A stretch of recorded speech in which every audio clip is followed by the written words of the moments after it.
Yeah.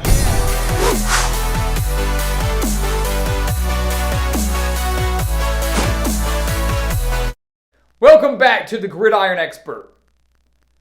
Liberty followed up their first bowl victory in 2019 with a 10-1 record, with 2 wins over Power 5 opponents, and a bowl victory over Coastal Carolina in 2020. The question now is, how do you follow all of that up in 2021? So again, guys, welcome back to the Gridiron Expert, here to predict Liberty's schedule and record for this 2021 college football season. As always, make sure to continue to like, comment, subscribe, share our videos, and also make sure to check out everything down in our description below, including our brand new expert picks over on our website, thegridironexpert.com. Make sure to sign up today, guys. Some of the best college football and NFL spread picks in the country for one of the lowest prices in the country. Make sure to go give it a look, as well as everything else we have to offer right down there in the description. So let's take a look at Hugh Freeze and the Flames, guys. 8-5 in 2019 to 10-1 in 2020. We knew Liberty was going to be good, but I don't know if anybody thought they would be that good last year. When you look at this team, guys, a major reason for their success last year was their star quarterback, Malik Willis. Malik Willis threw for over 2,200 yards and 20 touchdowns and led all FBS quarterbacks in rushing with 944 rushing yards and 14 touchdowns. This team was 9th in the nation in rushing at 252.4 rushing yards per game. They were 15th in the nation in total offense with 482.7 total yards per game. And I can assure you, with 10 starters back, including Malik Willis, including Joshua Mack, including their whole offensive line, including their leading wide receiver in DJ Stubbs, that this team again will have a top 15, top 20 offense in the entire country. That's how good this team is. That's how brilliant Hugh Freeze is. The numbers they put up last year could be even better in 2021, and that is a scary thought. When you look at Liberty's defense, guys, 10 starters are back on that side of the ball, and just like their offense, a lot of their key playmakers return. Durrell Johnson is back as their sack leader, had 8 sacks in 2020. Javon Scruggs is back, not only leading the secondary, but was the leading tackler for the Flames last year with 61. This team allowed just 20.5 points per game. They allowed just 317.7 total yards per game. That ranked 11th in the entire nation. With 10 starters back, this defense again has the potential to be a top 20, maybe even top 10 unit in the entire country. Hugh Freeze is doing a phenomenal job with the Flames. And with all this talent coming back, they don't have their eyes set on just another double-digit win season, but with some potential big-time wins, such as Ole Miss, Louisiana, UAB, Army, if Liberty can run the table, they can contend for a New Year's Six bowl game. No doubt about it. So let's take a look at their schedule, guys. Let's see if Liberty actually can contend for a New Year's Six bowl game. If they were to go undefeated, maybe even 11-1, you can make the case for the Flames to be the highest ranked Group of 5 team, even though, of course, they are just an independent. We do know that. They open up their season against Campbell. Chalk it up as a victory. Give Liberty the win there. Shouldn't be a big deal. Their first true test comes in week 2 at Troy. The Trojans went 5-6 in Chip Lindsey's second year with the program. And like Liberty, Troy returns now 20 starters, including everybody on offense. Everybody on offense. This team averaged 290.2 passing yards per game. That was 21st in the nation last year. And I will say that with this passing offense and with Chip Lindsey being the brilliant offensive mind that he is, this Troy team is going to challenge. They're going to test this Liberty secondary because we know they're really not going to get tested much against Campbell. But when you look at Liberty and you look at Troy, the one thing that kind of distinguishes them is how they are up front, how they are on the rushing defense. And we know with Liberty in that RPO-style offense, knowing how dangerous Joshua Mack is, knowing how dangerous Malik Willis is with his feet, you need to stop the run, and Troy can't do that. They allowed 166.6 rushing yards per game last year. I think that number is going to be their downfall.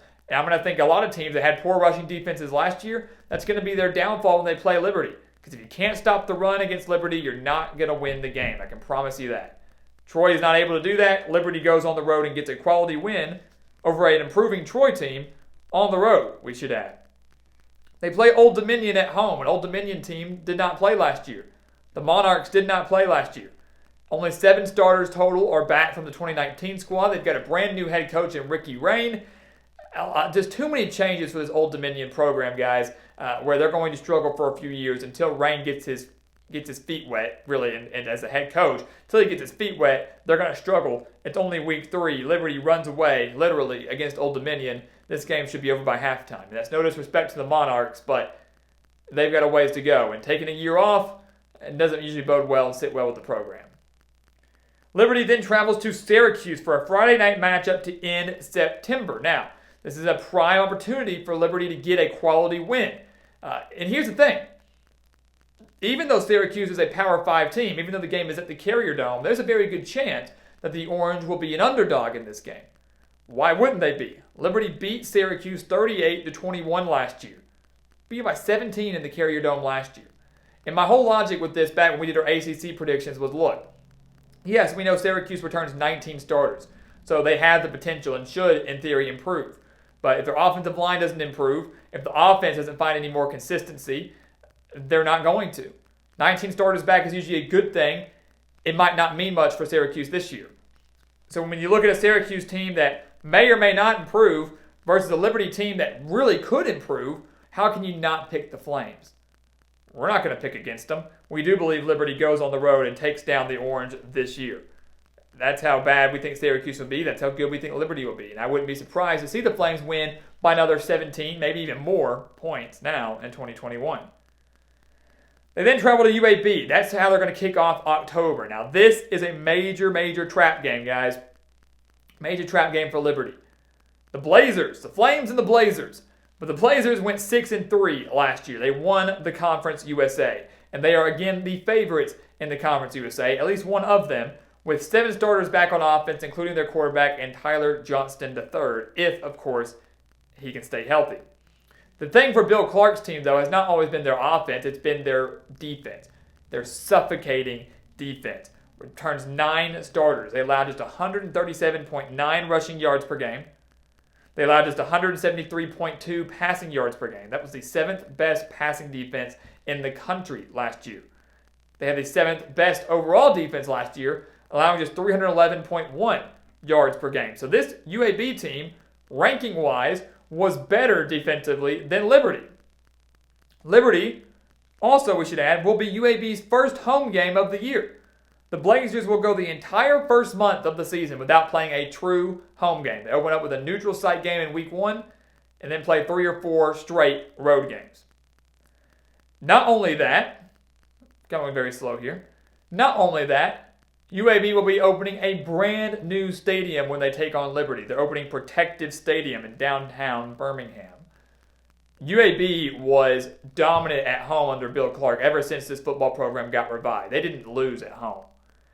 I don't think they're going to lose at home now in a brand new stadium in their first home game of the year, the first opportunity to play in front of fans against a potential top 25, will be actually a top 25 Liberty team. Liberty's good.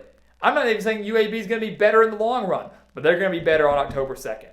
They're going to be hyped to open up their new stadium, hyped to play in front of their home crowd. The defense shows up like they have for the last few years under Bill Clark. They certainly show up now. I believe they get a couple crucial turnovers off Malik Willis, who does not turn the ball over often. And the Blazers get a huge win against Liberty. I know you Flame fans won't like to hear that. But all the factors going into this one for me, after everything I've seen, all the talent coming back for UAB, and of course the setting and the atmosphere, got to go with Bill Clark here. Liberty bounces back, though. We believe they take care of Middle Tennessee State, another Conference USA team. A team that does return 20 starters, a team that does land transfer quarterback Bailey Hockman from North Carolina State, but a team, again, defensively, that is not up to Liberty standards, and a team that defensively will struggle against Liberty's offense. The Blue Raiders allowed 221.9 rushing yards per game. Their offense just averaged 22.9 points per game. So even though they have all this returning talent on offense, even though they've got a transfer quarterback to try to spark them, I don't think Rick Stockstill's squad is going to get anything going. So they beat Middle Tennessee State, and I think they annihilate Louisiana Monroe, a team they actually did beat 40-7 last year. And I expect the score to be relatively similar. The Warhawks have a new coach in Terry Bowden. It'll be fun to watch. Terry Bowden back in the college game. He might get the Warhawks somewhere next year, the year after. But this team allowed 249.3 rushing yards per game. That was 121st in the country. They allowed 42 points per game, 124th in the country. The Warhawks simply have no shot here against Liberty. So after the loss to UAB, guys, they have now rattled off back-to-back victories. Got UMass coming up, but they have to play North Texas first to continue their winning streak. They have to play the Mean Green, a team that went 4-6 last year, a team that to me is heading in the wrong direction under Seth Luttrell, but an offense that's still clicking in the Conference USA. 34.4 points per game last year, 513.2 yards per game last year. That was actually good for 8th in the country despite the poor record.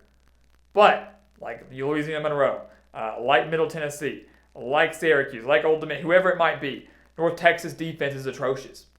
A lot of these teams, guys, have solid offenses. It's their defense that's holding them back, not just against the Flames, but against all the other teams within their conference. And when you look at North Texas, they allowed 269.2 rushing yards per game and gave up 42.8 points per game. Yeah, the game's on the road for Liberty. Yeah, they can put up a lot of points. But again, the way I look at a lot of these teams is Liberty's offense can hang with just about anybody, right? So if their opponent can hang with them, that's great. But Liberty's defense can shut down a lot of these teams. Their opponents can't. Liberty's defense is what will be the difference maker, I think, in a lot of these games. If Liberty had a poor defense, our record might not be the same right now. Our predictions might not be what they are right now. But because Liberty's defense is so strong, they're going to have enough to shut down some elite offenses or some of the tougher offenses they face. North Texas, no exception. They beat the Mean Green on the road. They beat UMass at home. And I think that's a great tune-up game. Almost practically a bye week before they travel to Ole Miss for the Hugh Freeze Bowl. If you remember, Hugh Freeze was the former head coach at Ole Miss. Got involved in a bit of a scandal there. Was fired. Kind of, rejuvenated his coaching career with Liberty. Found new life at Liberty. Seems to be a changed man, some would say.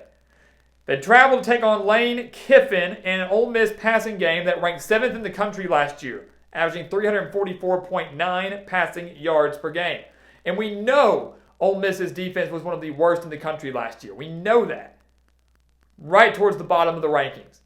But they returned 7 starters and should improve drastically in 2021. This is a game that's circled on everybody's calendar, guys, because of the Hugh Freeze connection, because of the possibility this could be a top 25 matchup. We expect great things out of Ole Miss. We obviously, so far, expecting great things out of Liberty. In the end, though, guys, I can see this being very similar to Liberty's game against Virginia Tech last year. A game where Liberty was not necessarily expected to win, but they did. They won 38-35. A game that was back and forth. Neither defense could really stop each other. Came down to the final seconds, literally. The final play of the game. And I look at this, guys. I do think that Ole Miss beats Liberty. I think it's similar to Liberty's game against Virginia Tech, but instead of winning that game, they fall. It's back and forth, left and right. Ole Miss gets the win in the final seconds. It comes down to the final seconds, and Hugh Freeze drops his game against his former team. As badly as we know he wants it, they're going to fall just short. Coming off that heartbreaking loss, guys, that's 2 losses now for Liberty. New Year's Six Bowl, not going to happen, but another solid bowl game can. Still should be a top 25 team when they come off their bye week and have a home game against Louisiana. This is a potential top 25 matchup here against the Raging Cajuns. A team that was so good last year. One of the best in the country. A team that is, again, now a Sun Belt Conference favorite. A team that, like Liberty, can contend for a New Year's Six bowl game, especially if they somehow pull off the upset against Texas in Week 1. 20 starters are back for Billy Napier and the Raging Cajuns. A team that had the 6th ranked passing defense in the country last year. So don't expect Malik Willis to do too much to the air in this game, because the Raging Cajuns are going to have one of the better secondaries in the Sun Belt, one of the better defenses up there in the country. Liberty's going to have to do most of their damage on the ground. Well, the problem is the Raging Cajuns weren't too bad against the run last year either. Factor in they have a veteran quarterback in Levi Lewis, who is no stranger to big games. And despite this game being on the road for the Raging Cajuns, despite Liberty coming off a bye week, I think Billy Napier's squad gets the job done. And I think Liberty drops their 2nd straight game, this time at the hands of Louisiana. Raging Cajuns, I believe, are that good, guys. We saw what they did last year. They beat Iowa State by 17 on the road. Only lost by 3 to Coastal Carolina. Should have had a rematch against them had the Sun Belt Championship game not been canceled due to COVID. Louisiana's good. Double-digit win team in my eyes. And they have enough to come on the road and get a quality top 25 win against Liberty. The Flames close out their year against Army, guys. And here's the thing with Army. Once again, they have an electric defense. One of the best in the nation. One of the best in the country. Army's going to be that good on defense.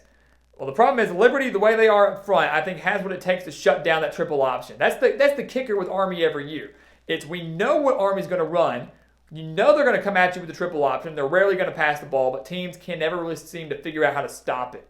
I believe Hugh Freeze and his staff figure out how to stop it. It's senior night at home. They want to finish the year on a win to clinch a 9-win season. I believe they do just that. They shut down Army's triple option, and Army's defense, as good as they are, might struggle against Liberty, which arguably could be the toughest offense they have faced up until this point. So I believe Army struggles against Malik Willis, who in his final game as a Flame, because I believe this will be his final game, goes out big. Defeats Army. Liberty finishes 9-3, and they have a chance to get a second straight double-digit win season if they can win their bowl game, and it will be a solid one at that. But Hugh Freeze doing an amazing job in Lynchburg. Liberty, 9-3. Maybe not what people want to hear, but 9-3 is still a pretty dang good season. 8-5, 10-1, 9-3. Only losses to UAB, Ole Miss, and Louisiana. A chance at another 10-win season coming your way in 2021. So guys, as always, thank you so much for watching us here at The Gridiron Expert on YouTube. Make sure to continue to like, comment, subscribe, and share our videos. Also, make sure to check out everything down in the description below, including those expert picks. Make sure to go sign up today before the season starts. And once again, guys, as always, thank you so much for watching, and we'll see you next time right here on The Gridiron Expert.